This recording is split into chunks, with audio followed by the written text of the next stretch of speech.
Hello guys, இன்றைக்கி capsicum பன்னீர் recipe எப்படி பண்ணுறதுன்னு நம்ம பார்க்கலாம். இது சப்பாத்தி கூட சூப்பராக இருக்கும். நீங்களும் பண்ணி பார்த்துட்டு எப்படி இருக்குன்னு சொல்லுங்கள்.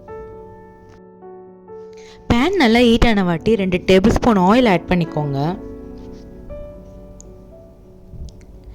ஆயில் இப்போ நல்லாவே ஹீட்டாக இருக்குது. இந்த டைமில் நான் கட் பண்ணி வச்சுருக்க 2 மீடியம் சைஸ் ஆனியன், ஒரு துண்டு இஞ்சி, 4 பல்லு பூண்டு ஆட் பண்ணிக்கலாம். ஆனியன் எப்படி வேணால் கட் பண்ணிக்கோங்க, ஏன்னா மிக்சியில் போட்டு அரைக்கிறது தான். நல்லாவே வதக்கி விடுங்க.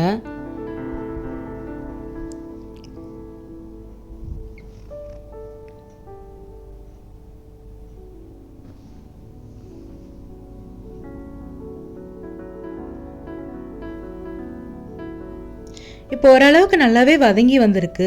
இந்த டைமில் நான் இங்கே 3 வரமிளகா ஆட் பண்ணுறேன். எனது கொஞ்சம் காரமாக இருக்க வரமிளகாவாக இருந்தனால 3 தான் ஆட் பண்ணுறேன். அப்புறம் 10 போல் முந்திரி பருப்பு ஆட் பண்ணிக்கோங்க. முந்திரி பருப்பும் வரமிளகாவும் ஆட் பண்ண வாட்டி நல்லா வதக்கி விடுங்க. ஓரளவுக்கு கலர் சேஞ்ச் ஆகி வரணும். ஓரளவுக்கு கலர் சேஞ்ச் ஆகி வர டைமில் நம்ம தக்காளி ஆட் பண்ணிக்கலாம். நான் இங்கே 2 பெரிய தக்காளி ஆட் பண்ணியிருக்கேன்.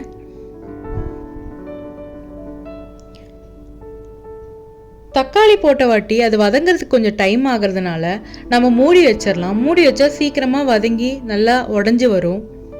இப்போ ஓப்பன் பண்ணி பார்க்கலாம். இப்போ நல்லாவே உடஞ்சி நல்லாவே வதங்கி வந்திருக்கு. இந்த டைமில் நம்ம ஒரு பிளேட்டில் மாற்றி வச்சிடலாம். சூடாகட்டும்.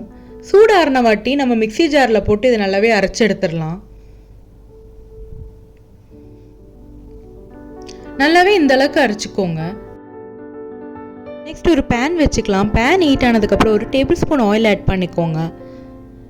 ஆயில் ஹீட் ஆனதுக்கப்புறம் 1 tablespoon Kashmiri chilli powder add பண்ணிக்கோங்க. இது கருகாமல் இருக்கிறதுக்கு ஃப்ளேமை கொஞ்சம் கம்மியாக வச்சுக்கோங்க.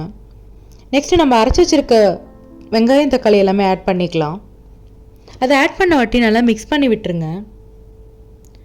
நான் அதே மிக்சி ஜாரில் 1 கிளாஸ் தண்ணி எடுத்து மிக்ஸ் பண்ணி ஊற்றிருக்கேன். அது ஊற்றின வாட்டி நல்லாவே மிக்ஸ் பண்ணி விட்டுருங்க.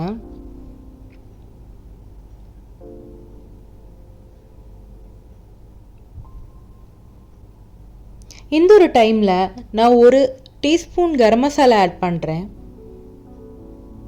கரம் மசாலா ஆட் பண்ண வாட்டி குழம்போடு சேர்த்து இந்த கரம் மசாலா நல்லாவே மிக்ஸ் பண்ணி விடுங்க. அப்புறம் உங்களுக்கு தேவையான அளவு உப்பு போட்டுக்கலாம். நான் இங்கே 1 டேபிள் ஸ்பூன் உப்பு போடுறேன். உப்பு போட்ட வாட்டி நல்லாவே ஓரளவுக்கு கொதிச்சு வரட்டும்.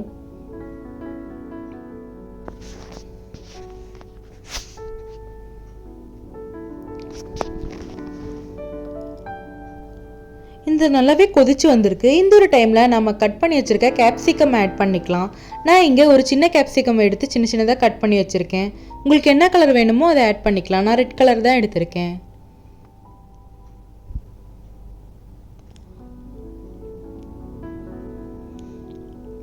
கேப்சிகம் போட்ட வாட்டி நான் இங்கே 200 கிராம் பன்னீர் எடுத்திருக்கேன். அதை போட்டு நல்லாவே மிக்ஸ் பண்ணி விட்ட வாட்டி நம்ம க்ளோஸ் பண்ணி வச்சுக்கலாம். ஒரு 5 மினிட்ஸ் க்ளோஸ் பண்ணாலே போதும். பன்னீர் கேப்சிகம் எல்லாமே நல்லாவே வெந்து வந்திருக்கும். இப்போ பார்த்தீங்கன்னா தெரியும், நல்லாவே குழம்பு ரெடி செம்மையாக வந்திருக்கு. நீங்களும் ட்ரை பண்ணி பார்த்துட்டு எப்படி இருக்குன்னு சொல்லுங்கள். தேங்க்யூ.